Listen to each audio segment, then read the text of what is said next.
Hello everyone, Assalamu alaikum. I am tutor Hila Maqsood and today we are going to continue with sales and sales record section from Kaplan Kit. So let's start the MCQs number 122.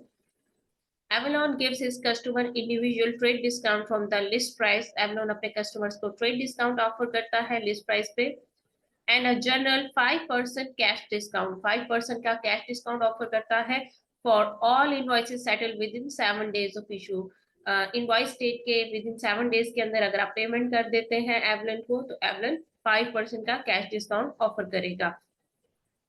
Beside that, he also offer trade discount of the list price. ठीक है. A new customer Novala negotiate 25% trade discount.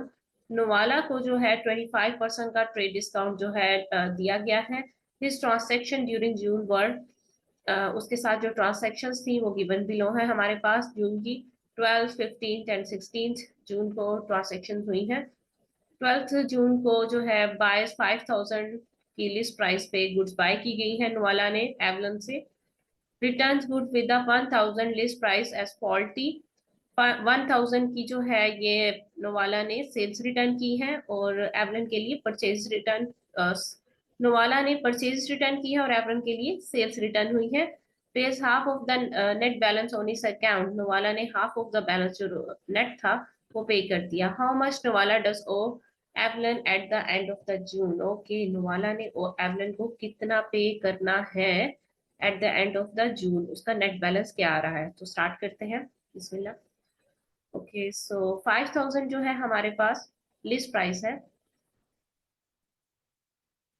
This is the first invoice. ठीक है. और सब की सब invoices पे जो है नोवाला ने जो एवलन को से रिसीव की है उसके ऊपर 25% का ट्रेड डिस्काउंट है. सो ये 100% की अमाउंट है. तो हम क्या करेंगे, इस 100% में से -25% कर देंगे तो हमारे पास नेट वैल्यू आ जाएगी 75%. ट्रेड डिस्काउंट को आप अकाउंटिंग में कंसीडर नहीं करते हैं, आप इसको नेट करके यूज करते हैं. इसकी कोई भी डबल एंट्री नहीं होती. सेटलमेंट डिस्काउंट को आप अकाउंटिंग में जो है यूज करते हैं, उसकी डबल एंट्री होती है. डिस्काउंट रिसीव्ड होता है, डिस्काउंट अलाउड होता है, डिस्काउंट अलाउड डेबिट होता है, डिस्काउंट रिसीव्ड क्रेडिट होता है. लेकिन ट्रेड डिस्काउंट की डबल एंट्री में कोई भी पार्ट नहीं होता. आप क्या करेंगे, ये बार्गेनिंग डिस्काउंट होता है तो आप इसको क्या करते हैं, आप इसको नेट करके जो फिगर आती है उसे आप अपनी अकाउंटिंग में यूज करेंगे. सो 5000 की जो वैल्यू है ये 100% है. आप इसमें से ट्रेड डिस्काउंट निकालेंगे जो है 25%. ठीक. तो हम करेंगे 5000 मल्टीप्लाई बाय 75%. आपके पास नेट ऑफ वैल्यू आ गई ऑफ ट्रेड डिस्काउंट. ठीक है. टोटल वैल्यू में से हमने ट्रेड डिस्काउंट को माइनस कर दिया तो हमारे पास आएगा ये 3750. ओके. इसके बाद जी हमारे पास नेक्स्ट ट्रांसैक्शन क्या हुई है, रिटर्न्स हुई है 1000 की लिस्ट प्राइस की 40 गुड्स. सो ये 1000 है, ये भी क्या है, ये 100% की वैल्यू है. हम इसे भी लेकर आएंगे 75% पे, नेट ऑफ ट्रेड डिस्काउंट लेकर आएंगे. ठीक है, क्योंकि इन्होंने लिस्ट प्राइसेस दी हुई है, नेट ऑफ ट्रेड डिस्काउंट की प्राइसेस नहीं दी. तो हमारे पास क्या आ जाएगा, ये 750. ये क्या थी, ये परचेजेस रिटर्न की है नोवाला ने एवलेट को, रिटर्न्स हुई है ये. ठीक है. सो रिटर्न्स को आप माइनस कर देंगे. नेट बैलेंस क्या है आपके पास, इट्स 3000. 3000 में से हाफ जो है 50% जो है पे कर दिया. ठीक है, पे half of the net balance on his account. तो 50% जो है वो पेमेंट हो गई है. तो 1500, 3000 का हाफ बनता है, वो पेमेंट हो गई है और हाफ जो है वो रिमेनिंग रह जाएगा ऑफ कोर्स. सो 1500 का जो बैलेंस है वो Novala at the end of the June Avalon को ओ कर रहा है. So 1500 is the correct option which is option number B. ठीक है. तो ये था आपका एमसीक्यूज नंबर 122. नेक्स्ट देखते हैं. During a 3 month period a business में, पहले हम रिक्वायरमेंट पढ़ लेते हैं. How much cash was received from receivables during the period. Okay, receivable से आपने कितना कैश रिसीव किया है. तो मोस्ट प्रोबेबली ये रिसीवेबल कंट्रोल अकाउंट बनवाएंगे और नेट बैलेंस जो होगा आपको निकालना पड़ेगा, बैलेंसिंग फिगर. ठीक है. During the 3 month period, a business made sales 69,300 plus sales tax of 15%. तो इसका मतलब है ये 100% की वैल्यू है और इसमें सेल टैक्स इंक्लूड नहीं है. और रिसीवेबल्स में जब आप एंट्री पास करते हैं क्या एंट्री होती है, receivables debit, okay, sales credit and sales tax credit. So receivables में सेल्स टैक्स भी इंक्लूड होता है, ठीक है। रिसीवेबल में सेल्स टैक्स ऐड करके आप ये टोटल वैल्यू से इसको डेबिट करते हैं, सेल्स में सेल्स टैक्स की वैल्यू नहीं आ रही होती है।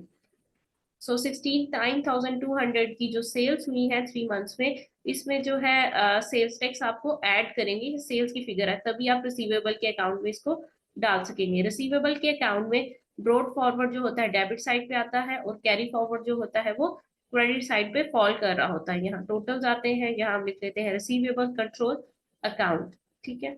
द बैलेंस ऑफ, ये होगी, हमने सेल्स का बता दिया उन्होंने। The balance of the receivable control account at the start of the period was 5,329. 5,329 is opening balance, and at the end of the period is 4,771. This is the closing balance. अब हम क्या करेंगे, जो sales हुई है during the month, during the 3 month period, वो यहाँ पे राइट डाउन करेंगे। लेकिन ये राइट डाउन करने के लिए रिसीवेबल्स डेबिट और सेल्स को क्रेडिट किया है, sales and sales tax account कर लेते हैं, ठीक है। चलिए, sales and sales tax account, क्योंकि रिसीवेबल डेबिट होगा तो उसके अगेंस्ट में सेल्स और सेल्स टैक्स दोनों क्रेडिट हो रहे हैं। तो अब आप देखेंगे 69,200 जो है,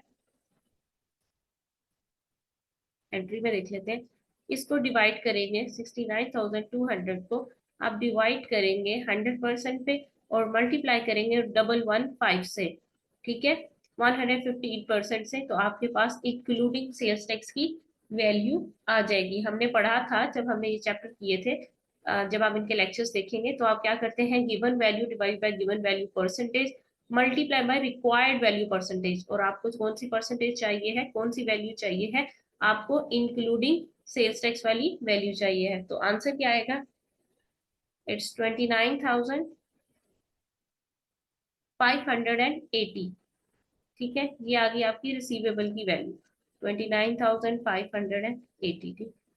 यहाँ आप निकाल लीजिएगा, दोनों कनेक्ट करेंगे, जो सेल्स टैक्स ये आ जाएगी, ये हमें फिगर नहीं चाहिए। सो 29,580 ये आपकी आ गई sales and receivables control account, इसकी वजह से डेबिट हो गया। अब यहाँ पर आता है वैल्यू जो आप कैश पे करते हैं, ठीक है। तो रिसीवेबल डेबिट और कैश क्रेडिट होता है ना, तो कैश आपने कितना, सॉरी, कैश रिसीव करते हैं, सो कैश आपने रिसीवेबल से कितना रिसीव किया है, इसको नेट कर लेते हैं, बैलेंसिंग फिगर जो है वो आपकी यहाँ पर आ जाएगी 80,138, ओके। सो ये है आपका आंसर 80,138, ठीक है। इन दोनों को ऐड करके उसमें से कैरी फॉरवर्ड को माइनस कर दिया, तो आपके पास जो है बैलेंसिंग फिगर आ जाएगी। ये था आपका क्वेश्चन नंबर 123।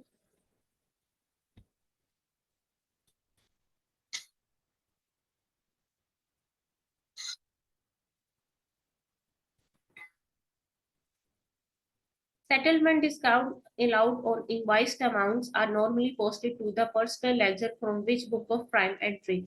सेटलमेंट डिस्काउंट जो होते हैं वो कौन सी बुक ऑफ प्राइम एंट्रीज में राइट डाउन किए जाते हैं, और फिर जो है नॉमिनल लेजर्स में डाले जाते हैं, तो वो डाले जाते हैं कैश बुक में। कैश बुक में सेटलमेंट डिस्काउंट, डिस्काउंट अलाउड और डिस्काउंट रिसीव्ड को जो है आप राइट डाउन करते हैं, okay.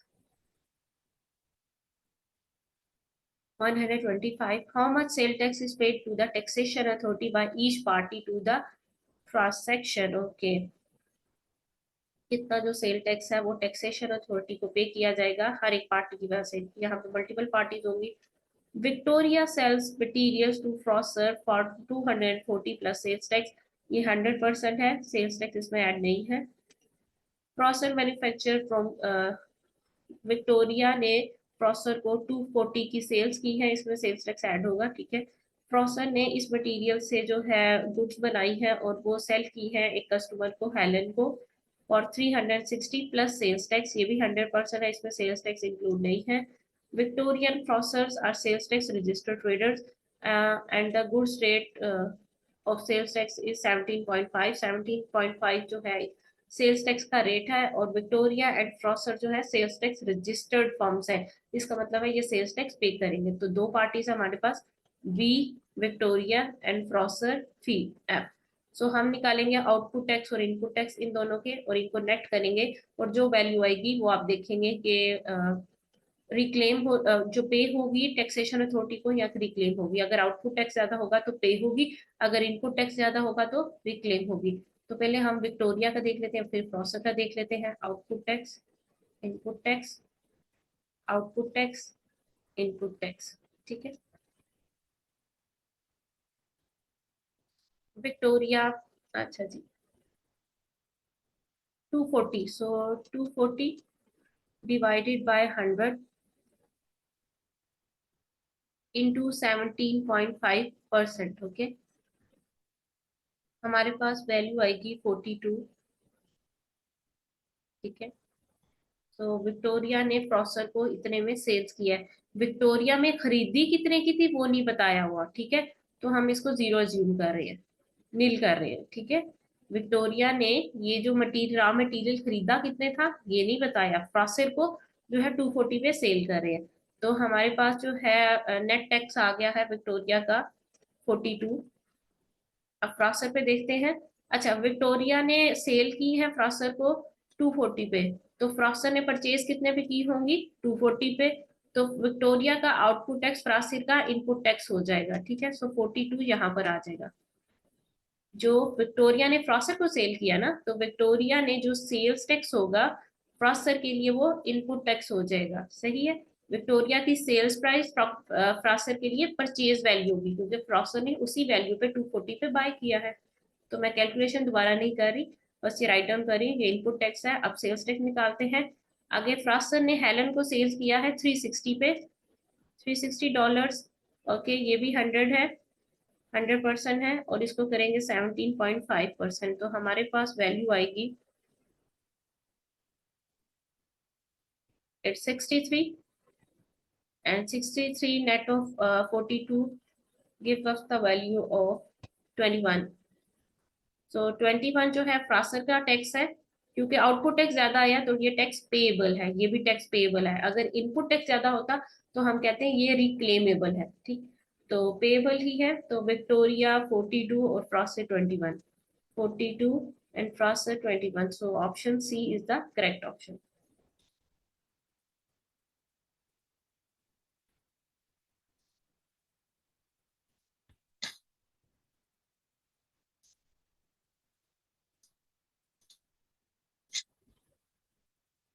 So 126, a business has the opening, अच्छा पहले पहले लेते हैं रिक्वायरमेंट क्या है। What is the balance carry forward on the sales tax account at the end of the period? Okay, आपने जो है कैरी फॉरवर्ड निकालना है सेल्स टैक्स अकाउंट का। तो सेल्स टैक्स का अकाउंट बनेगा हमारे पास, टैक्सेशन अथॉरिटी या टैक्स पेबल का अकाउंट बन रहा है हमारे पास, और हमने क्या निकालना है, कैरी फॉरवर्ड। यूजली जो आपका टैक्स का जो ब्रॉड फॉरवर्ड होता है वो टैक्सेशन अथॉरिटी को पेएबल होता है, तो ब्रॉड फॉरवर्ड जो होता है क्रेडिट साइड पे आता है, और कैरी फॉरवर्ड जो होता है वो डेबिट साइड पे आता है। तो बाकी हम चीजें देख लेते हैं। अच्छा, यहाँ पे आउटपुट टैक्स आता है, यहाँ पे इनपुट टैक्स आता है, ठीक है। और अगर कोई टैक्स की पेमेंट हुई है, की है आपने, तो वो यहाँ पे फॉल करेगा, ठीक है। और अगर टैक्स से रिक्लेम हुआ है पेमेंट हमें, तो वो यहाँ पे हम रिक्लेमेबल जो होगी अमाउंट वो यहाँ पर आएगी। तो अब देख लेते हैं। A business has an opening balance on the sales tax account showing an amount owing to the taxation authorities of 3,210. Okay, opening balance हमें बता दिया। During the period sales कितनी है, 21,700 excluding sales tax. Okay, इसमें sales tax include नहीं है, ये 100% की है, okay. And the purchase are 18,480 including sales tax. ये 100% नहीं है, इसमें sales tax include है। पहले वाला excluding है, दूसरे वाला including है। अब सेल्स टैक्स का रेट देखते हैं। During the period 2890 was paid to the taxation authorities. 2890 tax वालों को पे किया हमने, 2890 का टैक्स वालों को पे किया है। Standard rate of sales tax is 10%, 10% का स्टैंडर्ड रेट है टैक्स का। आउटपुट टैक्स और इनपुट टैक्स निकालने जल्दी से हम। आउटपुट टैक्स निकालने के लिए हमारे पास पहली फिगर थी 21,700 की सेल्स है, आउटपुट टैक्स सेल्स पे निकलता है, और इस पे हम करेंगे, ये है एक्सक्लूडिंग सेल्स टैक्स, तो 100%, और सेल्स टैक्स का रेट है 10%, ठीक है। आउटपुट टैक्स आ जाएगा हमारे पास इट्स सिंपल 2170। ठीक है, और इनपुट टैक्स निकालेंगे हम। इनपुट टैक्स है 18480 डिवाइडेड बाय 110, क्योंकि ये इंक्लूडिंग सेल्स टैक्स है। ये इंक्लूडिंग सेल्स टैक्स नहीं है, ये एक्सक्लूडिंग था 100%। ये इंक्लूडिंग सेल्स टैक्स है तो 110%, और इसको 10 से मल्टीप्लाई करेंगे क्योंकि हम टैक्स निकालने लगे हैं। तो हमारे पास जो वैल्यू आएगी that would be 1848। Yes,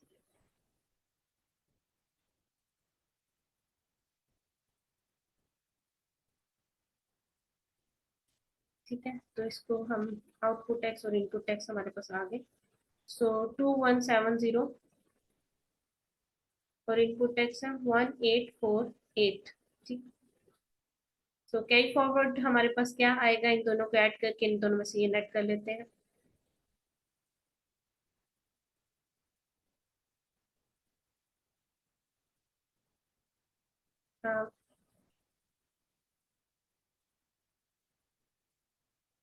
my mistake, ये 1680 नहीं, ये 100% नहीं, ये 110 है। तो यहाँ पे वैल्यू आएगी 1680। ओके, तो वही वैल्यू यहाँ पे ट्रांसफर होगी 1680। यस, ये 110 इंक्लूडिंग सेल्स टैक्स था। ठीक, तो 1680 आपका इनपुट टैक्स आ गया। अब हम इसको नेट करते हैं तो हमारे पास आएगी वैल्यू 810। ये थी हमारी बैलेंसिंग फिगर, और 810 का आपके पास बैलेंस आ रहा है credit balance. B is the correct option. Which of the following will help to reduce overdue balance in receivable ledger control account? कौन हेल्प करता है रिसीवेबल के ओवरड्यू बैलेंसेस, इतनी देर से जो बैलेंसेस ड्यू है उनको जल्दी जल्दी कलेक्ट किया जाए, उनको रिसीवेबल का बैलेंस बहुत देर तक आपका ड्यू ना रहे। ठीक है, कौन सी टेक्निक इसमें से हेल्प करती है? Improve debt collection methods. Yes, अगर डेट कलेक्शन मेथड्स अच्छे होंगे तो रिसीवेबल जल्दी जल्दी पेमेंट करेंगे। डेट कलेक्शन डिपार्टमेंट आपका बहुत अच्छा होना चाहिए, पॉलिसीज बहुत अच्छी होनी चाहिए। Increase in the bank overdraft facility, of course not. Bank overdraft facility इसका रिसीवेबल्स के साथ कुछ लेना देना नहीं है, ये तो आपका और आपकी बैंक के साथ का कनेक्शन है, ये नहीं होगा। क्रेडिट कस्टमर्स पेइंग इनवॉइस मोर स्लोली, अगर बहुत स्लोली पे करेंगे वो हमें तो ओवरड्यू बैलेंसेस और ज्यादा ओवरड्यू हो जाएंगे। तो ये भी नहीं है, हमें ओवरड्यू बैलेंसेस को कम करना है, रिड्यूस करना है। And increase in credit facilities to customers, अगर हम और ज्यादा क्रेडिट फैसिलिटीज देते जाएंगे उनको तो और ज्यादा रिसीवेबल्स होंगे और ज्यादा ओवरड्यू बैलेंसेस होगा। तो ये भी नहीं है। डेट कलेक्शन मेथड्स को इम्प्रूव करें, option A would be the correct option.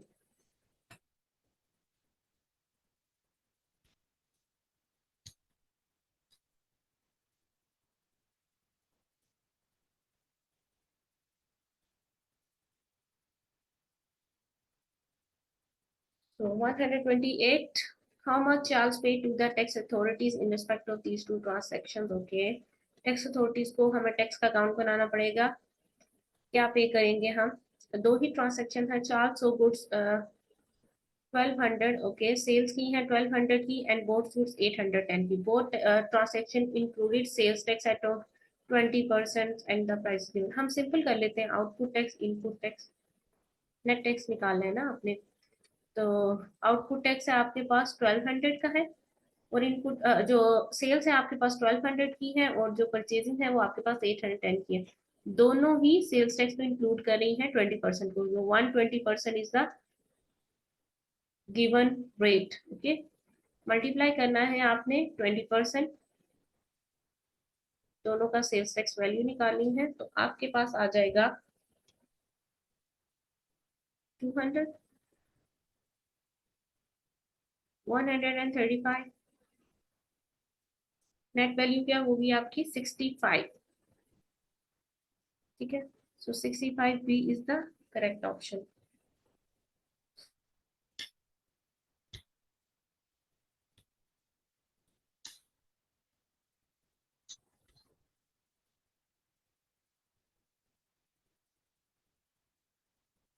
On 1st February, the credit balance on अच्छा पहले पढ़ लेते हैं. What was the credit balance on the sales tax account at 28th February? Okay, sales tax account का क्या balance होगा 28th February को? तो आपने निकालना है इसका balance carry forward sale tax account का, तो सेल्स टैक्स अकाउंट बनाना पड़ना है हमें, tax account. Okay, brought forward इस साइड पे लाई करता है, कैरी फॉरवर्ड इस साइड पे लाई करता है। आउटपुट टैक्स जो है हमारा यहाँ पर आता है। इनपुट टैक्स जो परचेज पे टैक्स है वो यहाँ पर आता है। On 1st February, the credit balance on Josh sales tax account was 2400. Opening balance बता दिया हमें 2400 है। During the month, sales tax on sales was 1050. निकाल के ही बता दिए, बहुत अच्छा किया। 1050 आपकी आउटपुट टैक्स थी। And sales tax on purchases and other expenses was 900. 900 की आपकी इनपुट टैक्स थी, परचेजेस और अदर एक्सपेंसेस थे आपके। And repayment of sales tax was 200। 200 का रिपेमेंट हुई है, सेल्स टैक्स की रिसीव्ड हुई है, तो ये रिक्लेमेबल अमाउंट थी हमारे पास। ठीक है, वो हमें रिसीव हुई है। 200 का कैश रिसीव्ड हुआ। जब कैश रिसीव्ड होगा ना, तो हमारे पास यहाँ पे अमाउंट होगी, और जब आप कैश पे करेंगे तो आप उसको डेबिट साइड पे करेंगे। ठीक, अब आ जाता है carry forward. Carry forward amount क्या आएगी हम आपकी, आप इसको नेट कर लेते हैं। 2750। तो 2750 D is the correct option. Which of the following statements explain what output tax is? Okay, output tax क्या होता है, कौन सी स्टेटमेंट आपको नरेट कर रही है? It is a sales tax on purchases. No, that is input tax. It is a sales tax on sales. Yes. It is a payment to the taxation authorities. No. It is a repayment from the taxation authorities. No, B is the correct option. It is a sales tax on sales. Who normally suffers the burden of sales tax? And consumer. The first supplier in the chain, the manufacturer, retailer, consumer। And consumer को beer करना पड़ रहा है ना। एक person से दूसरे person को सेल हुई, दूसरे से तीसरे, तीसरे को चौथे को, तो क्या होगा, जो है हर बंदा अपना प्रॉफिट ऐड करता जाएगा उस प्राइस में। ठीक है, और जो प्राइसेस बड़ी होती जाएंगी, ठीक है, 100 की इसने परचेज की, 200 की इसने परचेज की, 300 की इसने परचेज की, और इनके ऊपर जो है 10% ऑफ वैल्यू लगाते हैं सेल्स टैक्स की, तो एंड कंज्यूमर को ज्यादा वैल्यू पे करनी पड़ रही है। ठीक है, तो एंड कंज्यूमर पे बर्डन आता है सेल्स टैक्स का। ये वैट है, value added tax. Sorry, sales. 100 की इसने परचेज की, ठीक है, 200 की इसने सेल्स की, 200 की इसने परचेज करके 300 की सेल्स की, 300 की इसने परचेज करके 600 की सेल्स की। तो ये जो वैल्यूज बन रही है ना, ये तो इनपुट टैक्स निकल आएंगे ना। इन पे भी जो आप टैक्स फिगर लगाएंगे वो आउटपुट टैक्स बनेंगे। तो ये क्या हो रहा है, आउटपुट टैक्स आपको नजर आ रहे हैं ज्यादा हो रहे हैं, इनपुट टैक्स जो होंगे वो कंपैरेटिवली थोड़े कम होंगे। तो यहाँ पे हमारे पास जो नेट वैल्यू आएगी एंड कंज्यूमर की ज्यादा आएगी सेल्स टैक्स की। So and consumer supply chain में सबसे ज्यादा सेल्स टैक्स पे करता है, उस पर बर्डन होता है सारा सेल्स टैक्स का। जितनी लंबी सप्लाई चेन होगी उतना ज्यादा बर्डन आएगा एंड कंज्यूमर पे।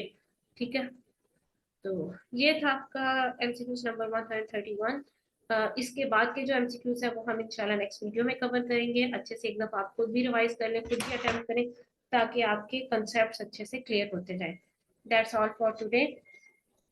Have a nice time, take care, अल्लाह हाफिज।